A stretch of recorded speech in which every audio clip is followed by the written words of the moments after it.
Tom Brady on Howard Stern show today. Tom Brady with a 2-hour plus interview with a bunch of interesting stuff in there. Let's unpack some of that and more with the great Al Michaels, of course, Sunday Night Football, all the Super Bowls, all the World Series, author of a sensational book.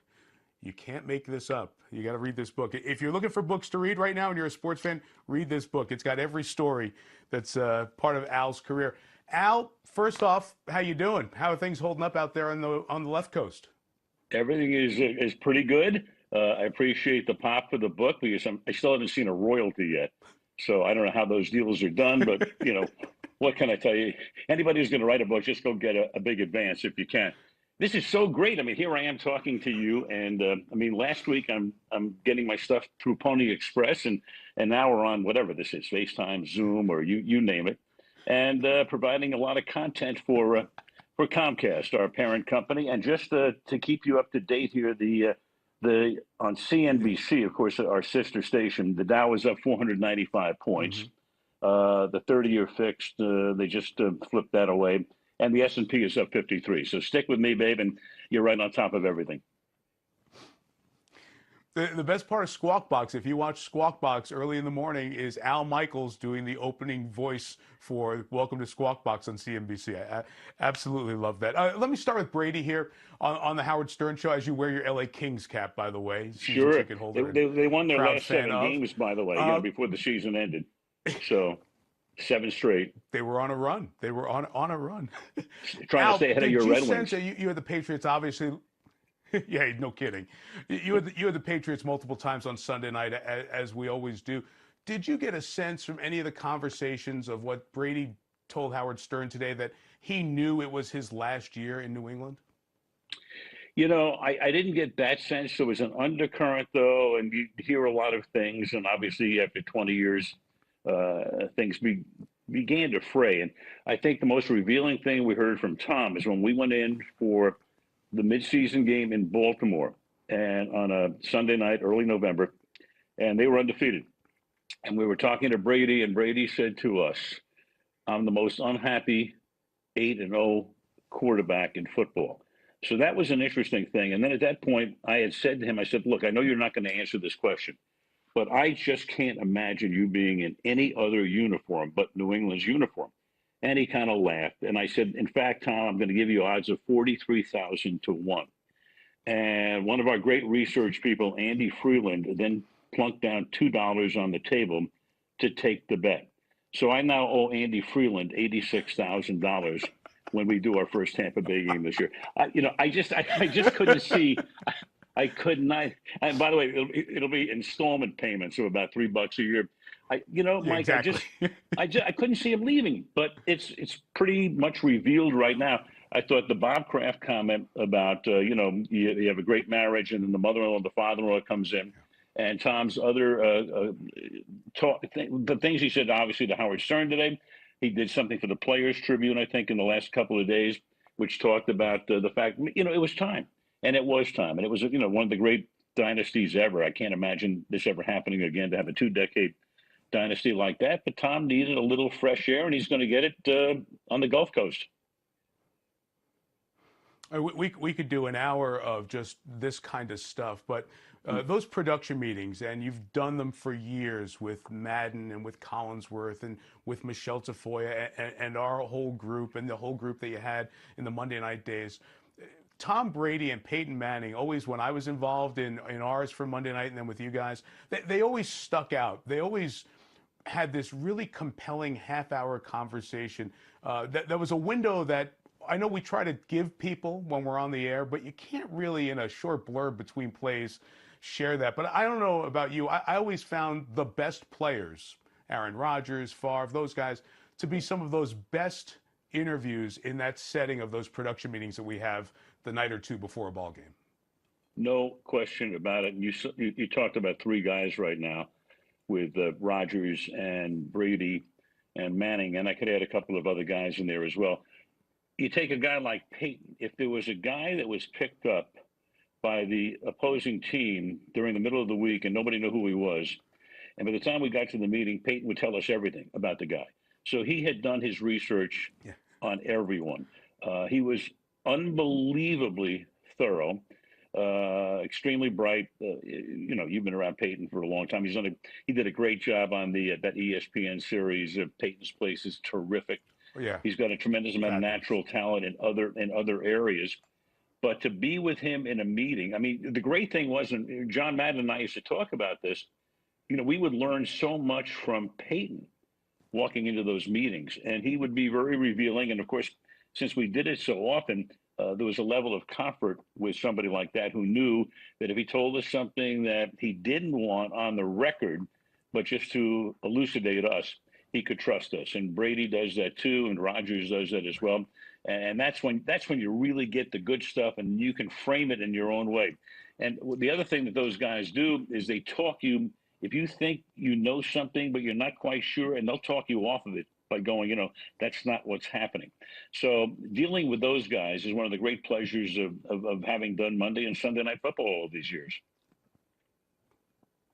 You mentioned Madden, and Al, and when we've gone back and did Football Week in America and showed some of the best Sunday night games, your first year is obviously there with John, and it's been Cris Collinsworth for so many years. And I think back to all the great partners that you've had, that you've helped make great over the years in every sport. Baseball, Kenny Dryden for the Olympics in 1980 with hockey. There is something special about the partnership that a play-by-play announcer and a color commentator have, and you've had some of the best. And can you share with the audience how the friendship part of that really makes such a difference in the comfort that you've always been able to create on the air during a broadcast? What it creates, Mike, is a natural blend. And if you're friends and if you get along with each other, it makes it so much easier to do the games. And I know with somebody like John, who I worked with for 7 years, both at ABC and at NBC. The great thing about John is I would say about 80% of the time when we were not on the air and we were either out to dinner or just chit-chatting, it was not about football. He was a smart, very smart man. And, the word or the phrase Renaissance man is too loosely thrown around, but I would put John in that category. He could talk about anything. He was interested in everything. Right. You could have a conversation with him. You just name the subject, nuclear physics. He's not going to be a Nobel Prize winner in that area, but he would know something about it. They've all been the same. It's so funny. Speaking of partners, Mike, I mean, last night I go by the MLB network, and what are they doing? They're playing Game 7 of the 1968 World Series, your Detroit Tigers against the St. Louis Cardinals. And you got Mickey Lolich pitching against Bob Gibson. And at one point in the game, Gibson's on the mound. Norm Cash comes up to bat for Detroit, and Tim McCarver is the catcher. And I'm looking at this thing going, they were all my partners. Because my first year on Monday Night Baseball in 1976, my partners were Bob Gibson, who had just retired, and Norm Cash, who just retired. And then Tim McCarver, who I FaceTimed with the other day because I was watching Tim, and I had to call him because he took a foul tip off his finger. I said, has that healed by now? It was like 43 years ago. So it was so much fun catching up. And Jim Palmer and all these guys through the years, Dan Deerdorf, you name it, in every sport. And even like in auto racing, you had Junior on, and I know you got Dale Jarrett. I did a whole bunch of auto racing many, many years ago. And Jackie Stewart became a great friend. The Wee Scott, and guys like Chris Economaki and Sam Posey. So through the years, and you know it as well too, because you've done so many sports. There's a feeling you get with guys. And fortunately, in my case, I would say 98% of the guys, you could feel it. You know what's going on. The U.B. Browns, the Doc Rivers of the world. You've worked with so many of these guys too. It's so special. Al, you talked about watching on MLB Network last night, the 68 re-air. I mean, all of us have gotten caught up in some of these re-airs because there's nothing else on. We'll talk about the reality of today here in a minute.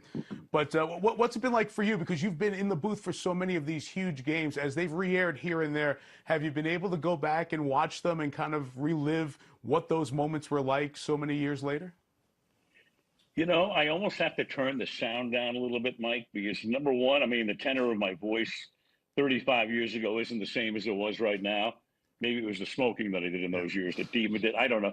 But, you hear yourself back And then if you make a small error, I'm going, so I know the other night there was Kills a you. game, Yep. and I think it was the 1979 World Series Game 5, Pittsburgh against Baltimore. And I'm listening to myself, and I'm with Howard Cosell and Don Drysdale. And it's, a couple of times I just didn't say what I wanted to say and didn't come out the right way. And I got to hit the mute button. Right. So it's kind of fun in a way to watch it. But I think the most fun I'm having watching these games is to see how television production has evolved through the years. Yes. I mean, Yeah. the graphics on the '68 World Series were nothing.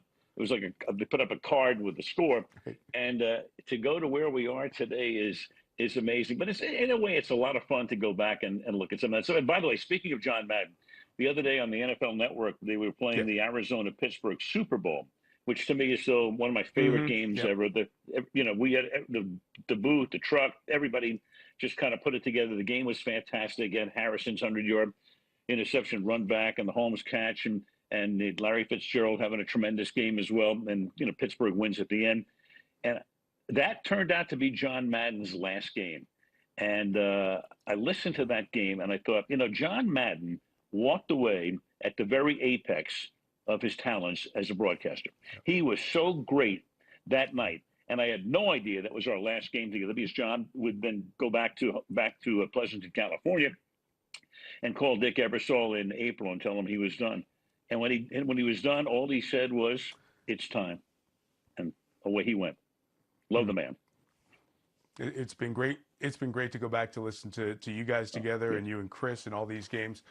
Lastly, let's get to today here for a minute. You did a terrific interview, maybe 10 days, 2 weeks back, with Sam Farmer, long-standing, outstanding writer for the LA Times. And I thought you made a really interesting point, Al, about when we return to sports, and we have no idea when, and how you paralleled that and put it up in the mirror against when we came back post 9/11. Maybe you can share that with the folks who might not have caught Sam's piece. Well, we come back after 9/11, and there's a great sense of community. We all want to get together, and we all want to hug each other, the families, obviously, but other people as well. And, something had happened that day in September of '01. We didn't think it could happen. It happened. And now we're rebounding.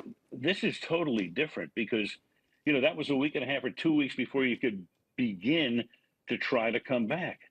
Here we are. We're still climbing up the mountain. Hopefully, we're going to get to the other side of this mountain. We don't know when it's going to come. I'm not sure we're at the plateau yet. And then you got to come down to solid earth at the bottom of the mountain. Is that going to be the all clear signal? I don't know. So sports could come back after 9/11 in its regular form. Full houses and George Bush throwing out the first pitch when they did come back. Now it's completely different. Can you put people in stadiums? We don't know.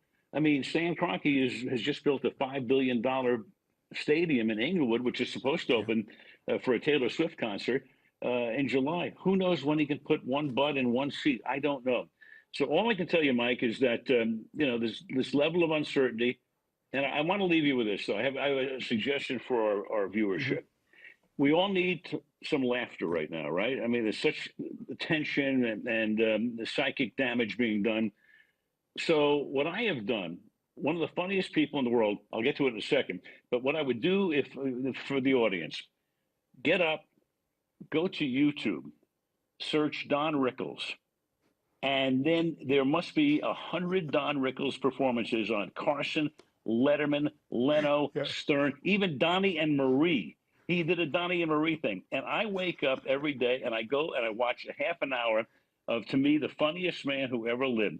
Because a couple of doctors told me, Doc Rivers and Dr. Zhivago, also Dr. J, they told me that laughter dilates the blood vessels and the arteries. So that's what we need right now. So log on to Don Rickles and go watch 20, 30 minutes of it, and that you'll get your day off to a good start.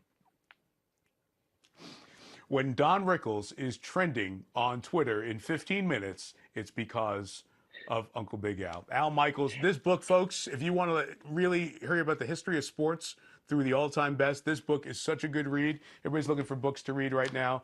That one is one of a kind. I can tell you, I've heard almost every story in this book over dinner, and they're Yes, all you have. awesome.